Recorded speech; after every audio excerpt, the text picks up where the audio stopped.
अस्सलाम वालेकुम। हमारी आज की वीडियो का टॉपिक है ऑपरेटिंग सिस्टम। ये एक फंडामेंटल कॉन्सेप्ट है कंप्यूटर सिस्टम का। ऑपरेटिंग सिस्टम यूजर को कंप्यूटर के साथ इंटरेक्ट कराने का तरीका देता है और ऑपरेटिंग सिस्टम भी जो है हमारा वो कंप्यूटर के हार्डवेयर और उसके सॉफ्टवेयर को मैनेज करता है ताकि वो दोनों एक साथ रन हो सके। जब भी कोई कंप्यूटर स्टार्ट होता है तो ऑपरेटिंग सिस्टम जो है रैम को लोड करते हैं ताकि प्रोग्राम एग्जीक्यूट हो सके। ये हमारे पास कुछ फंक्शंस हैं ऑपरेटिंग सिस्टम के। इनमें नंबर 1 पर है हमारे पास प्रोसेस मैनेजमेंट।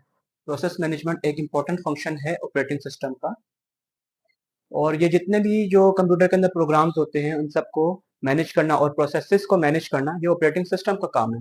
अब मैं आपको पहले बताता हूँ कि प्रोग्राम और प्रोसेस में फ़र्क क्या है। जब भी कोई प्रोग्राम जब कंप्यूटर के अंदर एग्जीक्यूट होता है यानी कि रन होने लगता है तो वो प्रोसेस बन जाता है। तो जितने भी प्रोसेसेस हैं कंप्यूटर के अंदर ऑपरेटिंग सिस्टम इन सबको कंट्रोल करता है। अब मैं आपके सामने एक सिनेरियो रखता हूँ ताकि आपको बात फुल क्लियर समझ में आ जाए।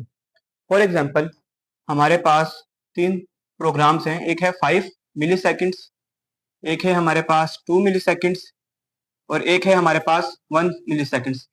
लेट्स से हम लोग इसको कह देते हैं, इस वाले को ए, इसको हम कहते हैं बी और इसको हम कहते हैं सी। तो अब ऑपरेटिंग सिस्टम डिसाइड करेगा कि कौन सा प्रोग्राम सबसे पहले रन होने। अगर तो ऑपरेटिंग सिस्टम डिसाइड करता है कि मैं बारी बारी सारे प्रोग्राम्स को रन करता हूँ, मतलब कि जो प्रोग्राम सबसे पहले आया था पहले उसको रन करूंगा, उसके बाद दूसरे को करूंगा, उसके बाद तीसरे को करूंगा, तो इससे क्या फर्क पड़ता है हम देख लेते हैं। पहला प्रोग्राम रन होगा 5 मिली सेकेंड्स में। जब अगला रन होगा तो 5 मिली सेकेंड्स उसको वेट करना पड़ेगा। उसके बाद 2 मिली सेकेंड्स इसका एग्जीक्यूशन टाइम है, तो उसको टोटल टाइम लग जाएगा 7 मिली सेकेंड्स का। इसके बाद तीसरा जो प्रोग्राम है ये 1 मिली सेकेंड्स का है, लेकिन इसको 7 मिली सेकेंड्स वेट करना पड़ेगा और 1 मिली सेकेंड्स इसकी एग्जीक्यूशन का टाइम होगा, तो ये टोटल टाइम लेगा 8 मिली सेकेंड्स का। तो ये टोटल हमारे पास बन जाता है 20। इसको हम लोग डिवाइड कर देंगे 3 से, क्योंकि हमारे पास 3 प्रोसेसेस हैं, तो ये हमारे पास इसका आंसर आ जाता है 6.67। अगर इस तरीके से ऑपरेटिंग सिस्टम जो है रन करता है तो हमारे पास एवरेज टाइम 6.67 लग जाएगा। और अगर हम ऐसा कर लें कि हम पहले जो है फॉर एग्जांपल बी प्रोग्राम को जो है रन करवा दें तो उसका रन टाइम हो जाएगा 2 मिली सेकेंड्स। उसके बाद फिर अगर हमारे पास सी प्रोग्राम रन होता है तो उसका रन टाइम क्या हो जाएगा 3 मिली सेकेंड्स। पहले 2 मिली सेकेंड्स इसका चलने का वेट करेगा, उसके बाद 1 मिली सेकेंड्स इसका अपने एग्जीक्यूशन का टाइम है।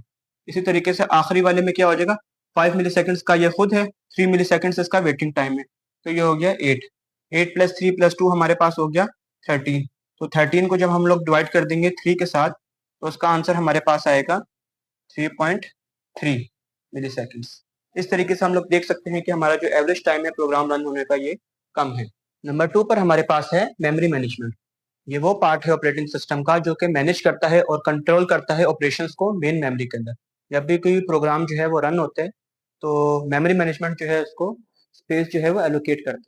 फॉर एग्जांपल हम लोग देख सकते हैं कि ये हमारा स्टोरेज है, इसमें से कुछ हिस्सा जो है ये ऑपरेटिंग सिस्टम ने ऑलरेडी पहले से ऑक्यूपाई किया हुआ होता है। बैकएंड के ऊपर बहुत सारी हमारी चीज़ें जो हैं वो रन हो रही होती हैं और ये मैंने एक बॉक्स बना दिया जिसके अंदर मैंने कुछ प्रोसेसेस रखे हैं जिन्होंने रन होने हैं। अब फॉर एग्जांपल ये हमारे पास फ्री स्पेस है। अब क्या होगा कि एक प्रोसेस P0 है, ये इस फ्री स्पेस को यूज़ कर रहा था, तो इतनी देर में जो प्रोसेस P1 है ये होल्ड के ऊपर होगा। जैसे ही ये फ्री स्पेस जो है ये ख़त्म हो जाएगी, यानी कि जो प्रोसेस P0 है ये स्वैप आउट हो जाएगा, तो मेमोरी मैनेजमेंट ये जो स्पेस है ये P1 प्रोसेस को दे देगा और ये जो P1 प्रोसेस है ये स्वैप इन हो जाएगा। इस तरीके से हमारे पास जो है ये मेमोरी मैनेजमेंट वर्क कर रहा है। नंबर 3 पर हमारे पास है फाइल मैनेजमेंट। फाइल मैनेजमेंट वो पार्ट है ऑपरेटिंग सिस्टम का जो कि मैनेज करता है फाइल्स को और ऑपरेटिंग सिस्टम जो है फाइल्स को स्टोर करता है, मतलब मेन मेमोरी के अंदर। इसके अलावा आपको यूज़र को जो है फाइल मैनेजमेंट जो है अलाउ करता है यूज़र्स को, ताकि वो अपने फाइल्स को क्रिएट कर सकें, एडिट कर सकें, रीनेम कर सकें, फ़ोल्डर्स बना सकें। ये सब काम जो है ये फाइल मैनेजमेंट करता है। नंबर 4 पर हमारे पास है डिवाइस मैनेजमेंट। ये वो पार्ट है ऑपरेटिंग सिस्टम का जो कि डिवाइसेस को कंट्रोल करता है। फॉर एग्जांपल ये देखता है कि कैसे कंप्यूटर का इनपुट और उसका आउटपुट जो है आपस में एक दूसरे को वो मैनेज कर सके। जितना ही अच्छा कंप्यूटर में इनपुट और आउटपुट वर्क करेगा इतना ही ज़्यादा एफिशिएंट हमारा कंप्यूटर सिस्टम कहलाएगा। फॉर एग्जांपल अब हमारे पास 3 प्रोग्राम्स हैं। लेट्स से एक प्रोग्राम है हमारे पास ये। अब इन तीनों ने प्रिंटर को एक्सेस करना है। ये हमारे पास प्रिंटर है। अब क्या है कि ये तीनों प्रोग्राम जो है ये एक ही टाइम पर आ गए हैं। तो अब ये डिवाइस मैनेजमेंट का काम है कि इन सबको जो है ये एक क्यू के अंदर सेट कर देगा ताकि बारी बारी जो है प्रिंटर को एक्सेस कर सके। लेट्स से कि क्यू में इसने सेट कर दिया तो पहले ये एक्सेस कर लेगा नंबर 1 पे, नंबर 2 पे ये प्रिंटर को एक्सेस कर लेगा और नंबर 3 पे ये प्रिंटर को एक्सेस कर लेगा। तो ये काम है डिवाइस मैनेजमेंट का। नंबर 5 पर नेटवर्क मैनेजमेंट है। नेटवर्क मैनेजमेंट मैनेज करता है, कंट्रोल करता है नेटवर्क को कंप्यूटर सिस्टम के अंदर। इसके हम लोग एग्जांपल ऐसा ले सकते हैं जैसे एक ट्रैफिक मैनेजमेंट का है। ट्रैफिक मैनेजमेंट का काम क्या होता है? ट्रैफिक को कंट्रोल करना। अगर अब ट्रैफिक मैनेजमेंट ट्रैफिक को सही से कंट्रोल नहीं करेगी तो क्या होगा कि ट्रैफिक जैम हो सकता है। इसी तरीके से अगर नेटवर्क मैनेजमेंट प्रॉपरली जो है वर्क नहीं करेगा तो हम लोगों को नेटवर्क इंस्टेबिलिटी का सामना हो सकता है। तो नेटवर्क मैनेजमेंट जो है नेटवर्क को मैनेज करता है ताकि ये स्मूथली रन हो सके। नंबर 6 पर है हमारे पास सिक्योरिटी मैनेजमेंट। ये भी इंपॉर्टेंट फंक्शन है ऑपरेटिंग सिस्टम का। सिक्योरिटी मैनेजमेंट का क्या काम होता है? सिक्योरिटी प्रोवाइड करना ताकि आपका जो कंप्यूटर का सिस्टम है और जो डेटा है आपका वो अनऑथराइज एक्सेस से बच सके, वो सेफ रहे।